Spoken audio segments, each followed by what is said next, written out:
Spaniels with Dr. Judy Morgan.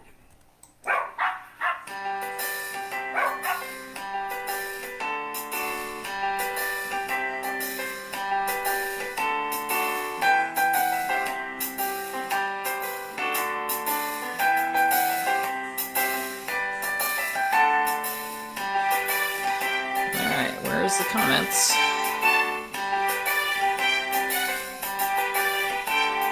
No comment sections. Oh, it's over here again.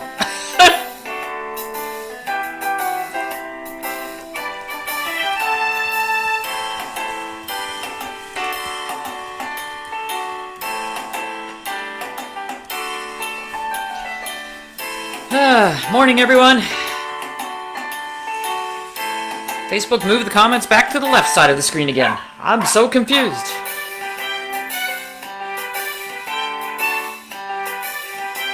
I can go up here.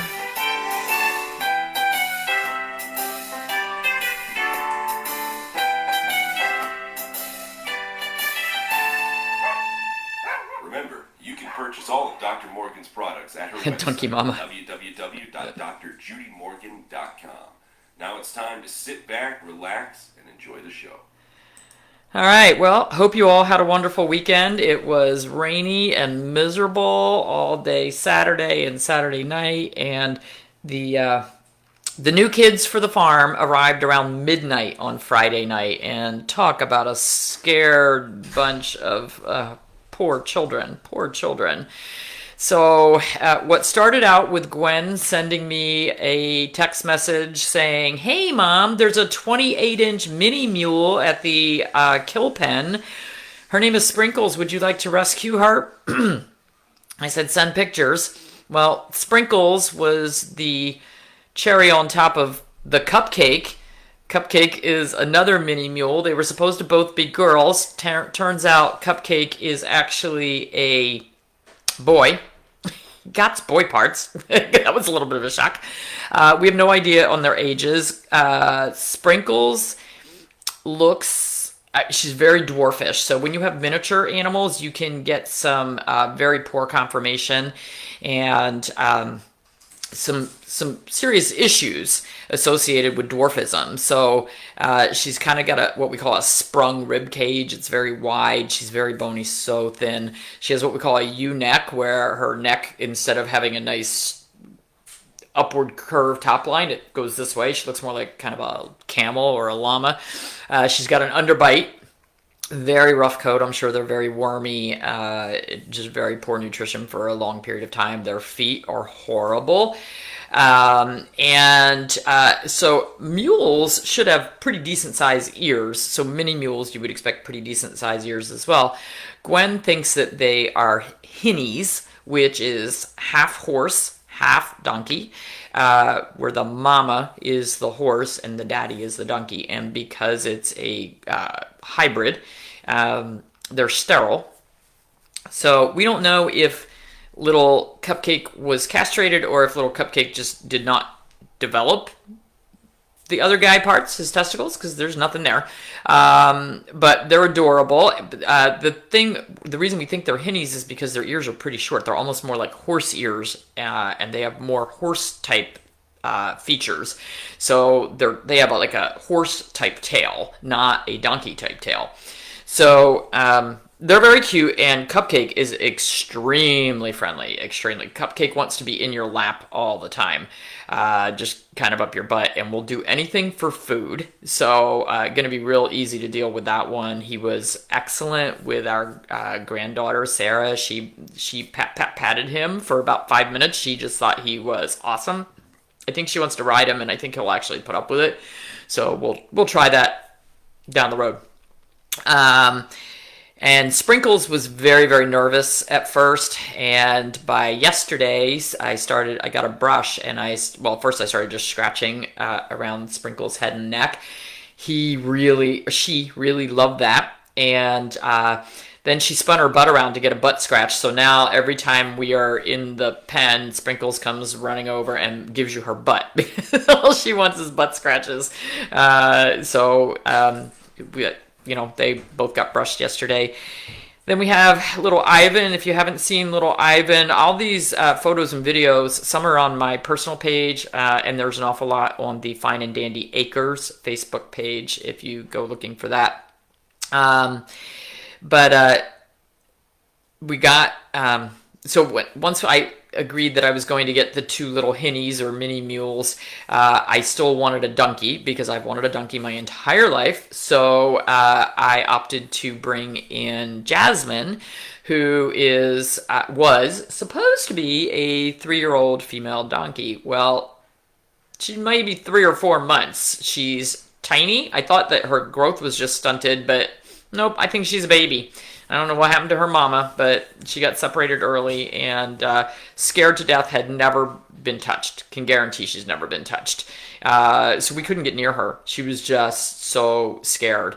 But yesterday, she discovered that carrots are amazing. She got close enough to take a carrot because the other kids were crowding around for them. And so she came and took a piece of carrot from me, and then she took a piece from my mom, and then my mom was able to reach up and start scratching her head and neck and actually got most of her brushed yesterday. And now she comes running over looking for treats. So, and we managed to get a halter on her for the first time. And she loves having her ears scratched. She's got big, long ears. She's what I wanted in a donkey. But I had texted a friend about getting these guys, and I had originally texted her that we were thinking of getting a mama and baby.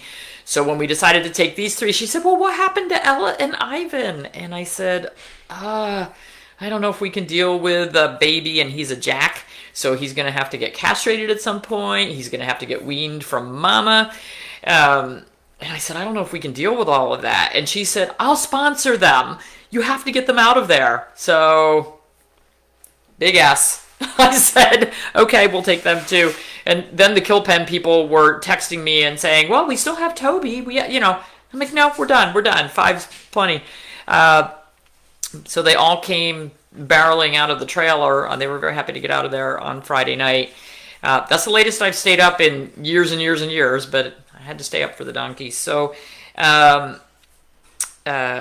mama... very, very skittish, very skittish. We think she had some pretty good abuse in her past, and her feet are really horrible. And her baby, little Ivan, he's probably only a few weeks old, really adorable. He may have even been born at the kill pen because they've been there since the beginning of April. So who knows, but they all came with a respiratory virus infection, whatever. We're concerned that it may be equine strangles, which is strep equi, highly contagious. We do have them separated from everyone else, but it can also be transmitted on buckets, brushes, surfaces, so they have all their own equipment. And we don't go back and forth between the two and handle both. But little Ivan, his respiratory rate was elevated. He was kind of struggling, and he was very sluggish. The fact that we were able to get a hold of him and put a halter on, Gwen said, he's sick. So the vet came out for an emergency Saturday around noon. And of course, it's pouring rain, and these poor donkeys, we had shelter for them, but they were too scared to go in it or go near it. They weren't eating well. Very, very, very sad situation. We've been working really hard, but little Ivan was very good for the vet. We have a video of him with the vet. He got blood pulled. He got his temperature taken. It was 103.7, which normal for horses is 99.5 to 100. So really high fever. So the 3 we could catch, Cupcake, Sprinkles, and Ivan, got antibiotic injections. For horses, they do have a 4-day injection called Exceed, which I wasn't even aware of because I haven't done horse medicine for a while. Those 3 got that injection. The vet is coming back on Thursday to give them a second injection. And now that we can get a hold of everyone will get treated on Thursday. Ivan seems a little better, but still struggling a little bit. His respiration is not what we would like it to be. It's kind of like that asthmatic person who's... so hopefully he'll get through that. So, and And I didn't know anything about feeding donkeys. Apparently, they don't eat the same grain as horses. They literally survive on about air, which I think they've been surviving on air because they're all really skinny, except for Cupcake. Cupcake is a chunky little man. I think he did battle to get food, so he was strong enough to do it.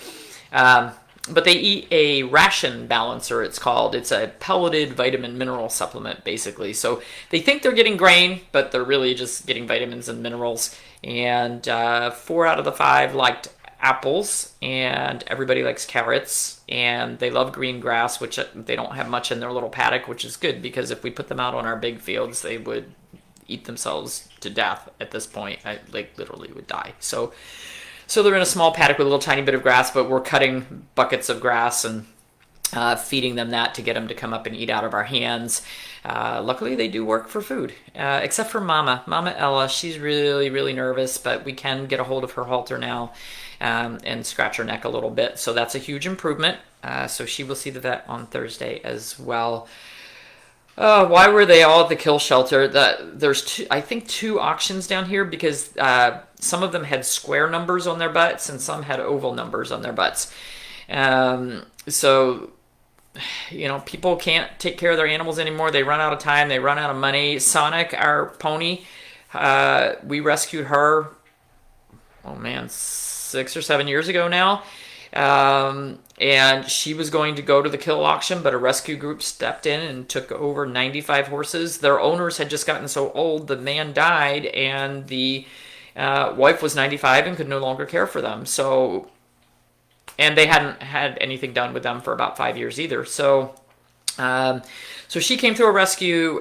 Gwen's big horse, Goliath, only has one eye, had cancer in both eyes, lost one. She had chemo done on the other one. He's 19.2 hands. He's humongous. He came through an Amish auction. He was an Amish workhorse up in Pennsylvania.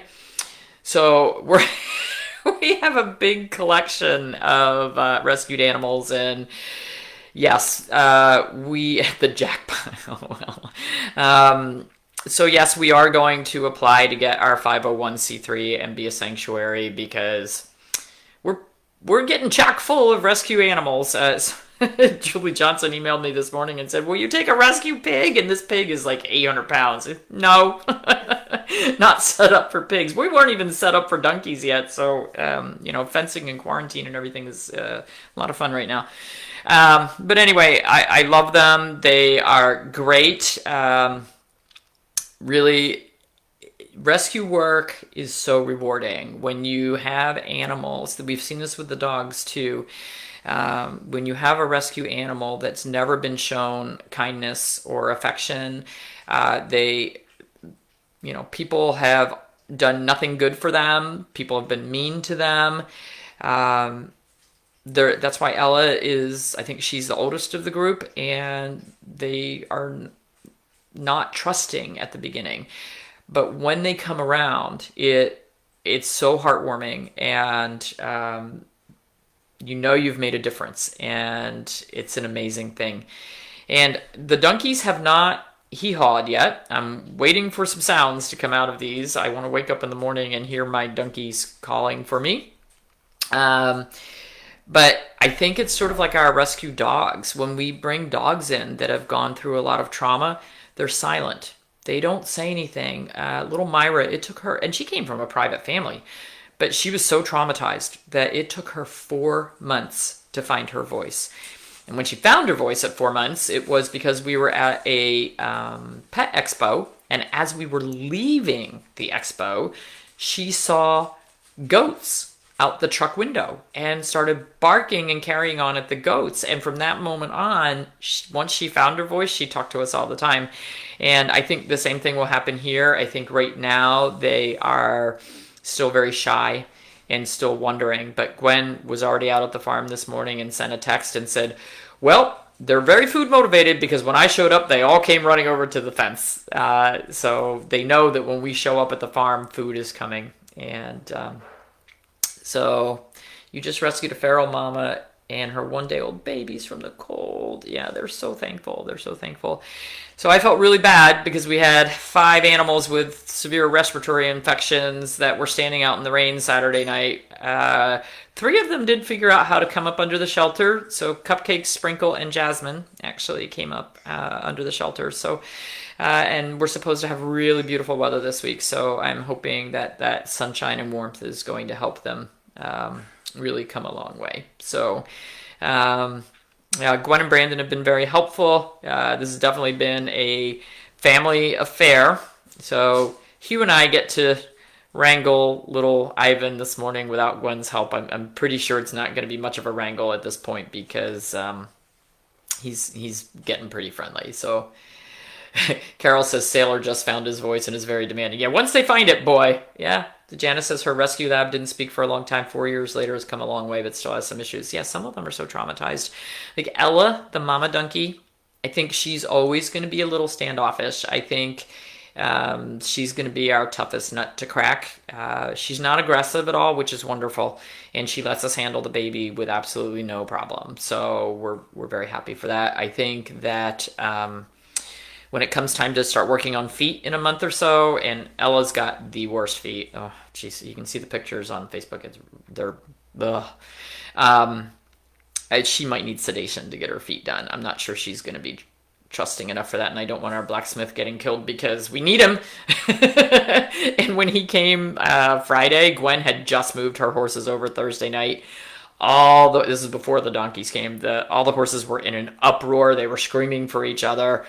Every one of them, except for Max, Brandon's big Clydesdale, he was a very good boy, but Gwen's huge guy was a handful. The minis, they were the worst they've ever been for the blacksmith. It was not fun. So hopefully everyone will be calmer next time. All right, everybody have a wonderful day. My mother and I are going to be planting 500 plants in the garden today. We got about 100 in yesterday. And Hugh is meeting with our builder, and we've got stuff actually going on with the house. Yay! Forward motion, forward motion. Okay, everybody have a wonderful day. I know we will. Gonna be exciting. There's always something new going on. I think this group of rescues is gonna keep us busy for a while, so no more rescues for a little while. He's like a scared child at kindergarten. Yeah, rescue work is, got Motrin. Rescue work is very rewarding, but it can be really hard work too. So, love our life. Yeah, we do love our life. I asked my mom yesterday if she thought that when she was in her 80s she would move back to farm life, and she said, I absolutely did not, but I am loving it. So, she does take her ibuprofen every morning. She knows we're in for it today. Thanks, Joey. Yes, Chris Grimaldi, thank you for the video in the Friends group. Apparently Saturday was World Veterinary Day, and in our herbal group they were all like, what, there is such a thing? I didn't know there was such a thing either, but thank you very much. I've been watching it, yeah, absolutely. Thank you very, very, very much. All right, have a great day, everyone.